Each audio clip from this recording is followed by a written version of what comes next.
ஸ்டைலில் சூப்பர்பான ஒரு தம் பிரியாணி. அந்த தம் பிரியாணினாலே அந்த லேயராக கலர்ஃபுல்லான லேயர் ரைஸோடு நம்மளுக்கு தான் இருக்கிறது தான் அந்த தம் பிரியாணிக்குரிய ஸ்டைலே.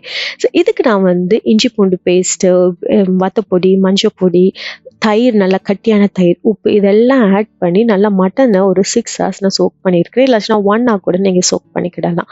அண்ட் வெங்காயம் நான் வந்து நிறைய கட் பண்ணியிருக்கிறேன். கொஞ்சம் கேரமலைஸ் பண்ணுறதுக்கும் கட் பண்ணியிருக்கிறேன். நம்மளுக்கு இந்த ரெசிபிக்கும் நான் கட் பண்ணியிருக்கிறேன்.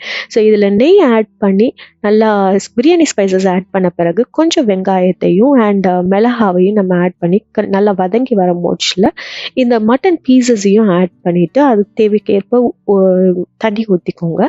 அண்ட் அதில் கொஞ்சம் கொத்தமல்லி அண்ட் புதினா இதெல்லாம் ஆட் பண்ணி ஒரு 5 to 10 விசில்ஸ் நம்ம வந்து நல்லா குக் பண்ணி எடுத்துக்கிடலாம். சைடில் பார்த்தீங்கன்னா பாஸ்மதி அரிசியை நான் வந்து 20 மினிட்ஸ் சோக் பண்ணதை நல்லா வந்து ஒரு 80% குக் பண்ணி எடுத்துக்கிடுறேன் தனியாக வாட்டரில், ஸ்பைஸ் வாட்டரில்.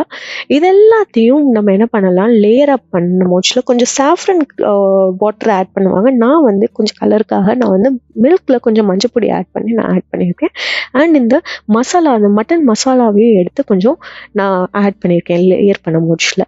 அண்ட் கேரமலைஸ் ஆனியனையும் நீங்கள் ஃபைனலாக தூவி விட்டுட்டு தம்மில் ஒரு 10 to 15 மினிட்ஸ் வச்சு எடுத்திங்கன்னா உங்களுடைய தம் பிரியாணி சூப்பராக ரெடி ஆயிடுச்சு.